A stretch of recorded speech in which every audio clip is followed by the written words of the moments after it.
This is really just beginning. The conditions are just going to get worse. This is still going to be a major event for us. This water is coming up quickly. That car is almost totally submerged in water. It is still dangerous out here. North Carolina may see its worst flooding since Hurricane Floyd in 1999. Oceans of water were pushed over the dunes. It really is getting more serious by the hour. Power lines are down. A very dangerous situation. I've never seen anything like this. Things are turned over, windows busted out. A transformer on the road just right next to us just blew. Expect wind and rain as Hurricane Matthew moves north. We're live at the coast and in the Triangle to help you prepare. The wind has really picked up around here just in the last few hours. Want to show you video that we captured as we were out and about this morning, getting a better idea of what developed overnight. It has really picked up within the last few minutes. We've had some heavy rain bands overnight. The major concern here, as it is in a lot of places, is the potential for flash flooding. Definitely windy here. We're getting periods where it really picks up when we get some of these outer rain bands. High tide, it's not even here yet, not until about 1:30 this afternoon, and the water is already very high, very close to the dunes. So as Matthew approaches, the conditions are just going to get worse. We've gotten about 5 inches of rain. Another 10 inches is expected, so we have a long way to go. And you really have to be super careful. We are not going to go through this water right now. Oh, this is miserable. Miserable. There's Cross Creek behind me. It is raging, and the water is rising fast. It's coming up to the wheel wells in our truck, and we'll probably have to move in the next few minutes. The normally bustling Myrtle Beach is like a ghost town. Adam Owens brings us a story. Bill, we are not terribly far from where this storm first made landfall, and that really was the worst case scenario. But you can see it is coming on Myrtle Beach pretty heavy at this moment. I don't know if you can make it out, but there are very tall waves stacked several high behind us, and it really is quite powerful to see Mother Nature and all of her force coming at us like this, but everybody is staying hunkered down at this point, and that is a very good idea. Just in the last 10 minutes, we watched as a transformer down there blew, so all of the homes on that side may be having issues with power. I've seen it flicker on and off, but I also want to show you off the other side of my shoulder here, water from the intercoastal, so you can see how it is rising, and they say that they are expecting the conditions to get worse throughout the day. Of course, we will be here. We're giving you updates online on WRAL.com and on Facebook and Twitter. Back to you. Layla, thank you. Elizabeth, do you think the governor's right? This could be the worst flooding since Hurricane Floyd in 1999? I do think so. I mean, we're really seeing that right now. I mean, listen to this. Fayetteville in the last hour, between 11 and 12, saw 2.3 inches of rain in one hour. This area is going to be impassable as we get through the afternoon and tonight. Do not try to drive. We have this new video shared with WRAL on Facebook from Brunswick County. Watch as part of this pier collapses. This is Yaupon Pier. Not surprising that part of that pier went into the water, because we are right now feeling the back edges of the storm as it whips through Brunswick County. We've been keeping an eye on this house right here across the street. For a while there, we thought that was the end of the siding being lost, but with the wind picking up right now, most of that siding, or some of that siding, will continue to peel away. More than 12 inches of rain flooding streets and neighborhoods. Hurricane Matthew is here with deadly consequences. 3 deaths, 1 in Sampson County, 2 in Bladen County today, all related to flooding. Roads are washed out. Parts of the interstates have been closed. This is a very serious situation. 72 water rescues that we know about. You're looking at this now. This car, as you can see, almost completely submerged there. As you can see, they were able to rescue the driver of that car. Another example of what can happen if and when you try to drive through flooded roads. The torrential rains are causing major flooding across our area. This is video of high water on Interstate 95 and Interstate 40. Look at that. That's a 70-mile-per-hour normal way that people can go down the road, but not today. And look, they look more like boats than they do like cars. And you can see how dangerous this is. Our top priority is to keep you safe. This is what people have been dealing with today. The advice is to stay home, don't be out. It's life-threatening. You can see the waves behind me churning up terribly, and it really is tearing this beach apart. We will keep tracking the storm until the danger is past. This is WRAL News. What a difference an hour can make. This is the backside of the storm. As you can see, we're getting those gusty winds again. We're getting some heavy rain. I kind of thought I had dodged the proverbial bullet, that I wasn't going to be standing in rain tonight. But as you can see, it looks like we're going to have these conditions, I'm told, for possibly another couple of hours. And now we go to Adam Owens, who is in Myrtle Beach now. And Adam, boy, you have been pounded by rain and wind for hours now. Man, have I ever.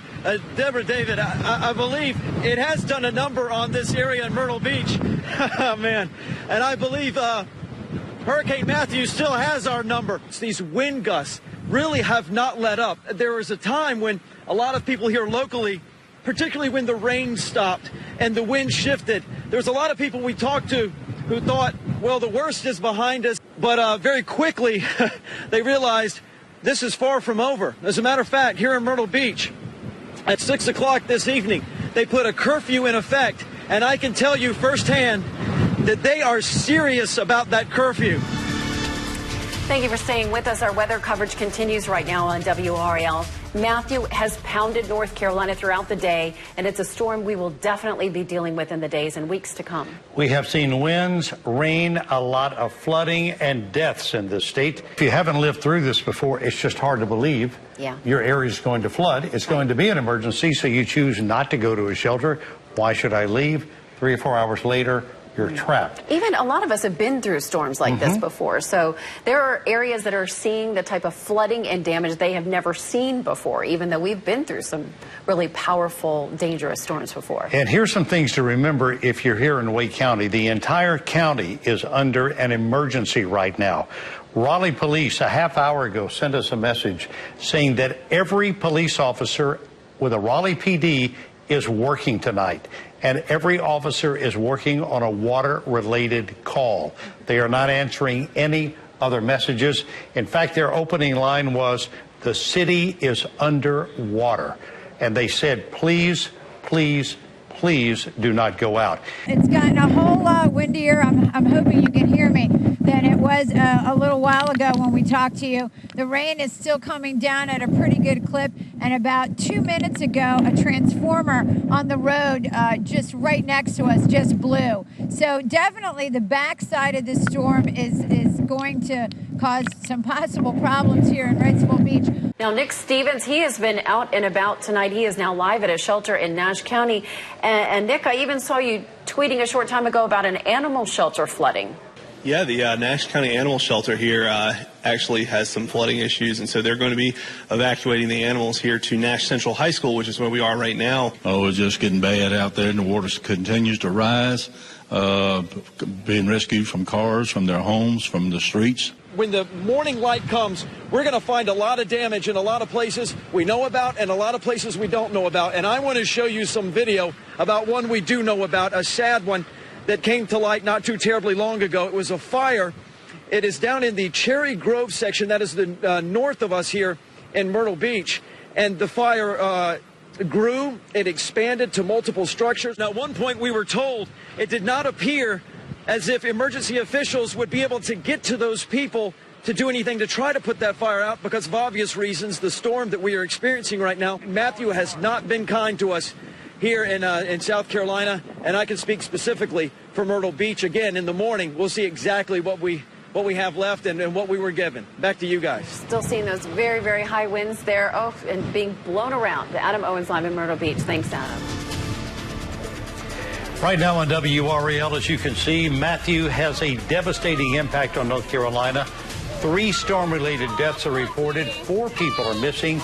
Multiple counties, including Wake County, under a state of emergency. Also, you've seen the video here. Swiftwater rescue teams from other states are assisting in rescue efforts in the Sandhills. Thanks for staying with us here on WRAL, Mix 101.5 and WILM. I'm David Crabtree. And I'm Deborah Morgan. We will check in with our live reporter station from the Triangle to the Sandhills to the coast. And I'm here at the intersection of Glenwood and Creedmoor. You can see right behind me there's a stranded car stuck right here in the water.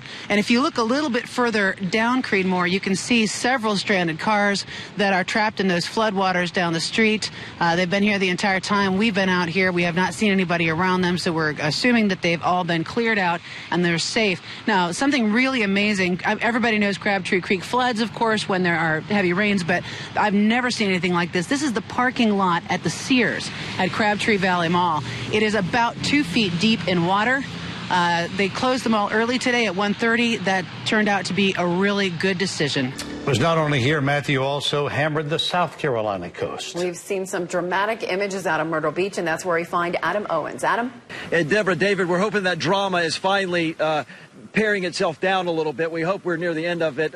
We have noticed that the winds again continue to taper off, but that has not stopped them from occasionally coming up at us in some pretty powerful gusts. So it's not over yet, but we're hoping we're somewhere near that end. And next in sports, all 3 area teams played today, unbelievably, despite the weather. We'll show you the ending to these sloppy games with Mandy Mitchell coming up.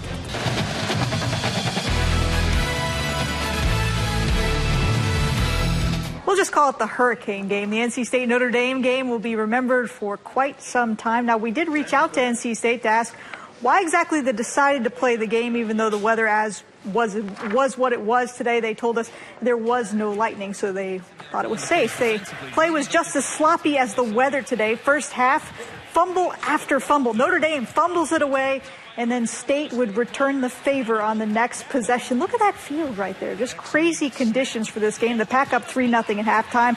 The only touchdown of the game coming in the fourth quarter, tied at 3. State blocks the punt. Dexter Wright returns it for the touchdown. 10 total fumbles in the game, 4 for turnovers. NC State wins a very memorable one, 10-3. I'll probably remember it to the day I die. Just raining, playing in the hurricane. Don't know if we was going to play or not. Lightning delay. And then after the game, doing field slides in the mud, too. So, it's just something to remember for this one.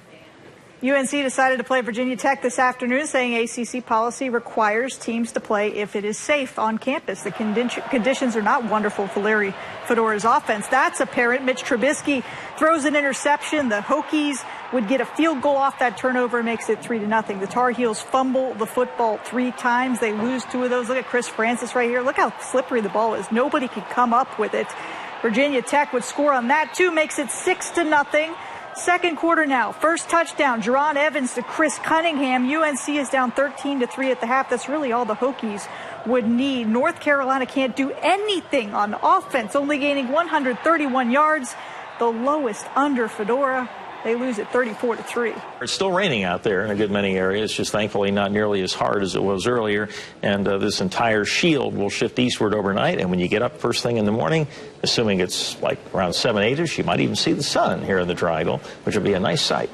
That absolutely will. At least it will be dry for the next few days so we can try to clean up. Dry out and clean up. A lot of recovery to come. A lot of chainsaws are going to be out probably tomorrow and for days to come. A lot of things to be done before we get power on. It is our privilege to be here. Absolutely. To bring the information to you, to bring you comforting information, to bring voices that you know, and to let you know that this is going to pass, the power is going to be back on, and just hang in with this. We'll get through this together. We would not be anywhere else. This is why our job is so important, is to help in times of crisis like this especially. So